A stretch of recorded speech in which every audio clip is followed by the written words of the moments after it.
I was standing in the middle of my brother's engagement party when his future mother-in-law looked me up and down, smiled the kind of smile that doesn't reach the eyes, and said, "Oh, so you're the one who works at the hospital.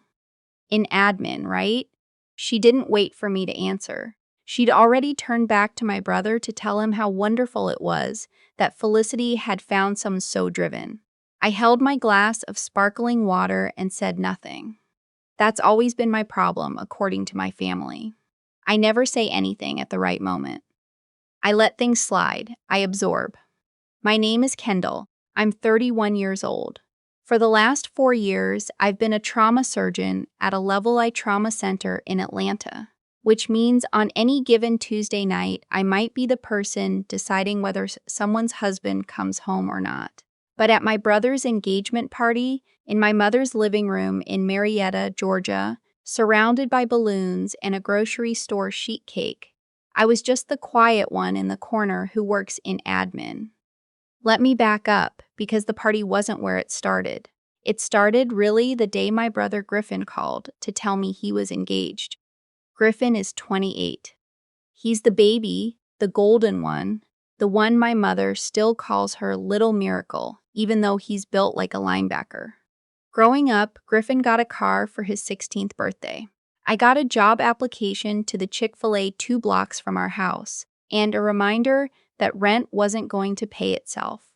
Not that we were poor. My parents were solidly middle class. It was just that somewhere along the way, my parents decided I was the responsible one, and Griffin was the one who needed protecting. I paid my own way through undergrad, then through medical school, mostly on loans and scholarships, working nights at a hotel front desk for 2 years before residency swallowed my life whole.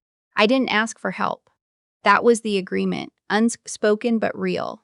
I was capable, so I was on my own. Griffin, meanwhile, bounced between jobs, moved back home twice, and let my parents float him through a business degree he never used. I'm not bitter about that. I made peace with it a long time ago. But I want you to understand the shape of things before I tell you what happened. So Griffin called me on a Thursday evening. I'd just gotten off a 12-hour shift and was eating cereal standing over my sink when my phone lit up. "I'm proposing to Felicity this weekend," he said. "No hello. I need your help." The ring, he has explained, was $4,800. He was $1,200 short. Could I transfer it to him tonight? I want to tell you I said no immediately. I want to say I had some spine in that moment. But I was tired.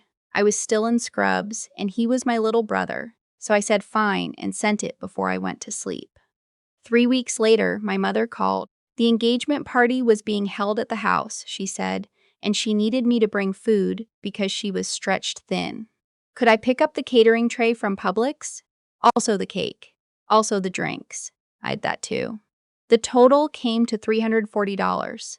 I put it on my visa and didn't mention it. The party itself was on a Saturday afternoon in April. I drove up from Atlanta after my morning rounds, still carrying the low-grade exhaustion that's just part of my life now. I walked in with 2 catering trays and a sheet cake, and my mother said, "Oh good, you're here, go put those in the kitchen," the way you'd talk to a delivery driver. Felicity's family arrived 45 minutes later. Her mother, Diane, was the kind of woman who fills a room by deciding she owns it. She wore a cream blazer and her hair was set like she was attending a garden party at the governor's mansion. Her father, whose name I never caught because he mostly nodded and deferred to Diane, stood slightly behind her as though he was part of her entourage. Felicity herself was pretty in an effortful way.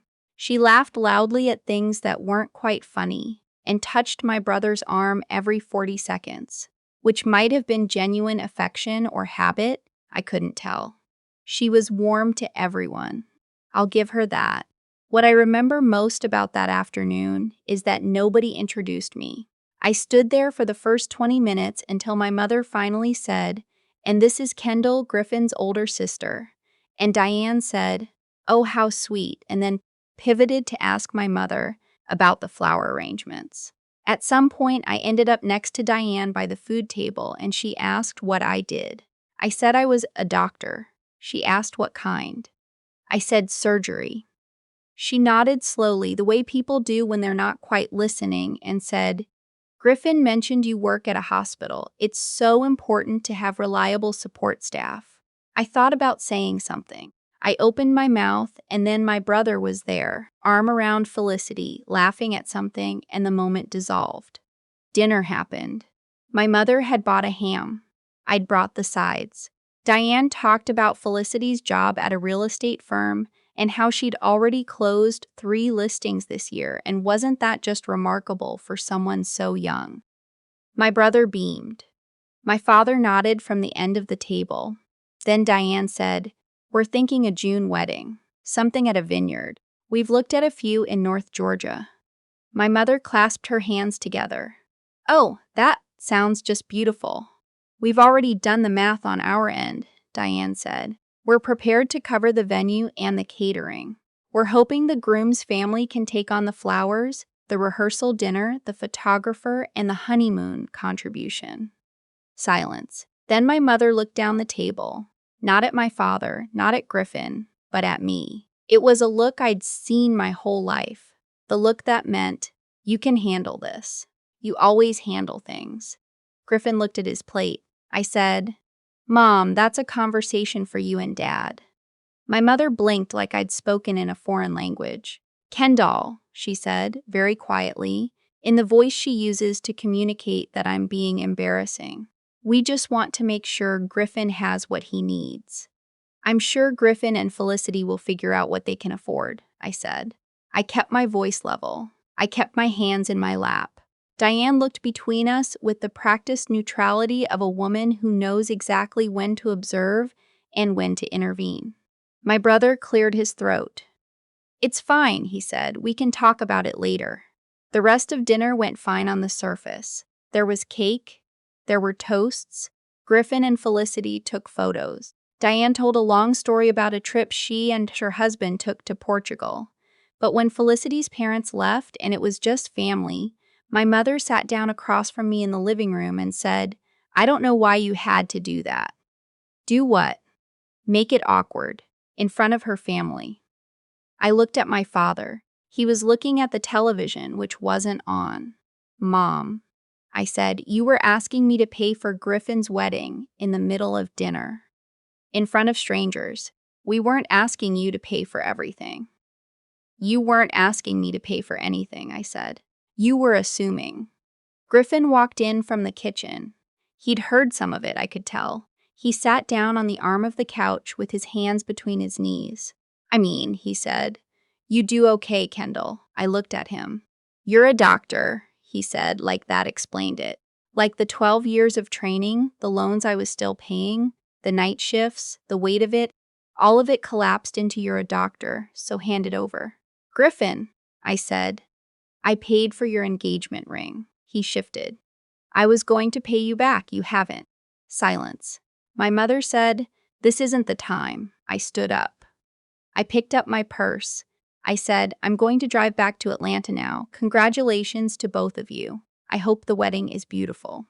My mother followed me to the door. She said in a low, urgent voice, Kendall, you're being very selfish right now. I turned and looked at her.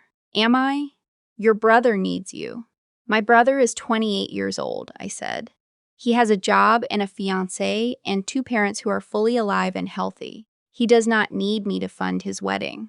I walked to my car. I drove back to Atlanta with the radio off, hands steady on the wheel, 47 miles of Georgia interstate in the dark. I cried somewhere around exit 263. Not loud, not dramatic. Just the kind of quiet crying that happens when you've been holding something for too long. I want to be honest with you about something. I am not a martyr. I am not a perfect person. I spent most of my 20s letting my family treat me like an ATM because it was easier than the fight. I told myself it was love. I told myself it was responsibility. But the truth is, I didn't know how to say no to people who'd decided somewhere before I was old enough to argue that I was the one who would be fine without help. I was fine. That was always the problem. I was fine, so no one asked. The weeks after the party were quiet between me and my family. Griffin texted once to say he wasn't mad, which I thought was gracious of him given that I was the one who should have been mad. My mother called to tell me about a Sunday roast she'd made, as though we'd just had a scheduling conflict and not a genuine reckoning. I didn't bring up the money again. I didn't bring up the wedding. I worked. I operated. I slept when I could. I took a Tuesday evening to sit on my apartment balcony and watch the Atlanta skyline go pink and copper at sunset, and I thought, I am 31 years old, and I built this life entirely by myself, and no one in my family knows what that took. 3 months passed. Then my brother called again. So the photographer is quoting us for $200. He said, no greeting, no warm-up, and our budget is pretty tight. Mom said maybe you could. No, I said, dead air. Kendall. No, Griffin, I'm happy to celebrate your wedding. I will be there. I will bring a gift. But I'm not contributing to the budget. More silence. Then, that's kind of cold. It's a boundary, I said. I'm allowed to have them. He hung up. My mother called 12 minutes later. I let it go to voicemail. She left a message about how family is supposed to show up for each other, and how she'd always shown up for me, and how she hoped I would think hard about the kind of sister I wanted to be. I listened to it twice, then I deleted it. Here is what happened the week of the wedding, which was a Saturday in early October.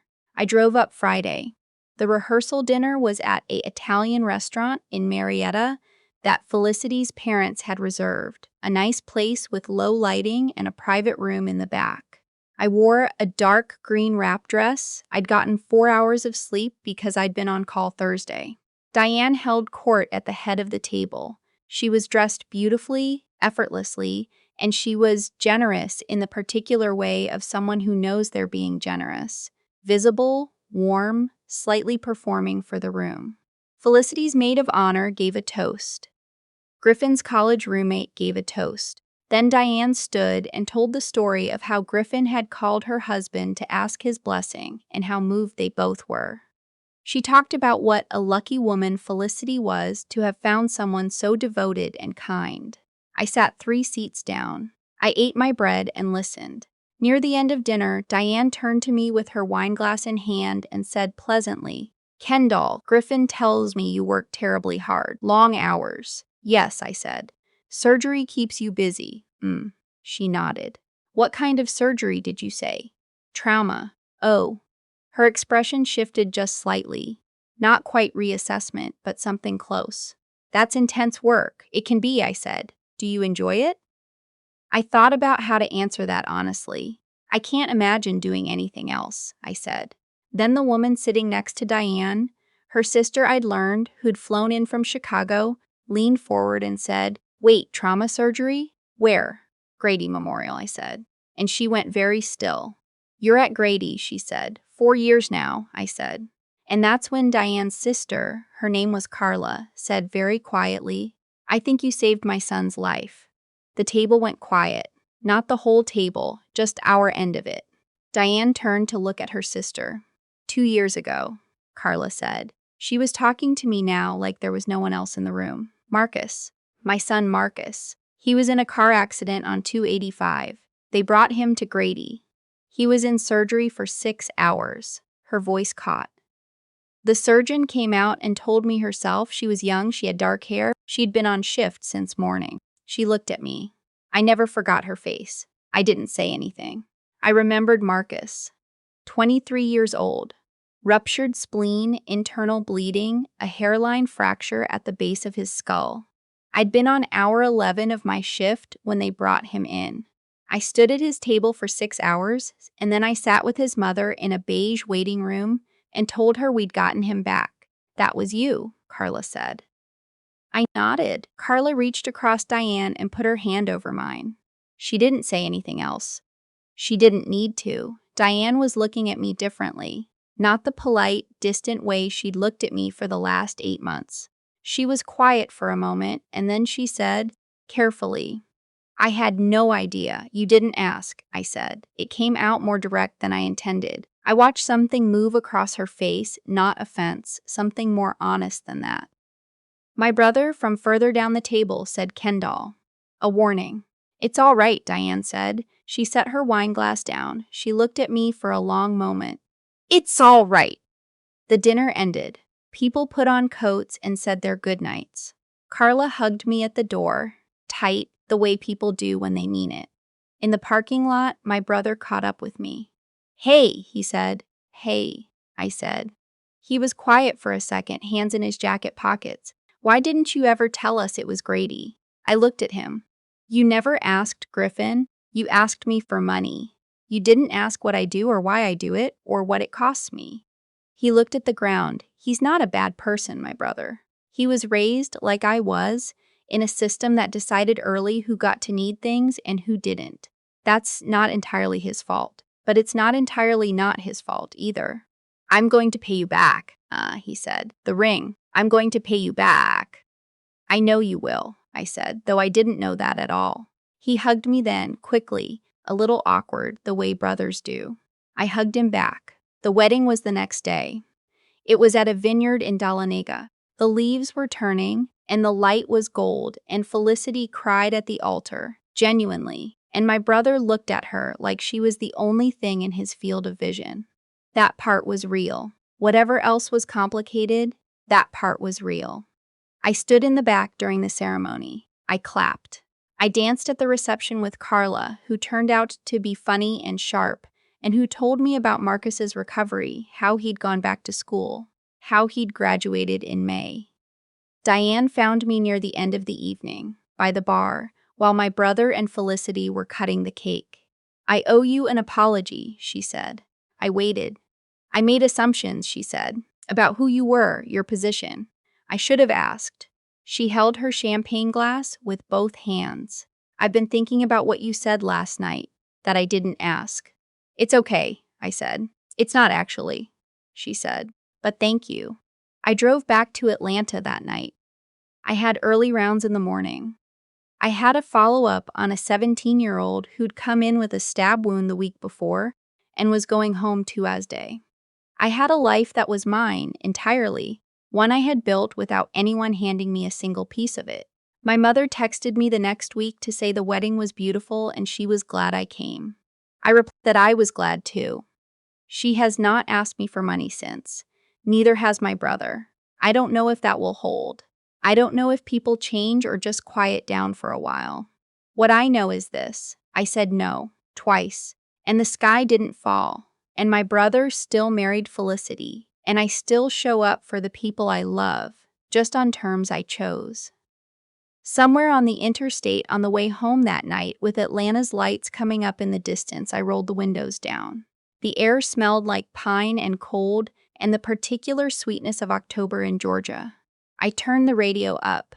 I was 31 years old, and for the first time in longer than I could remember, I felt exactly the right size.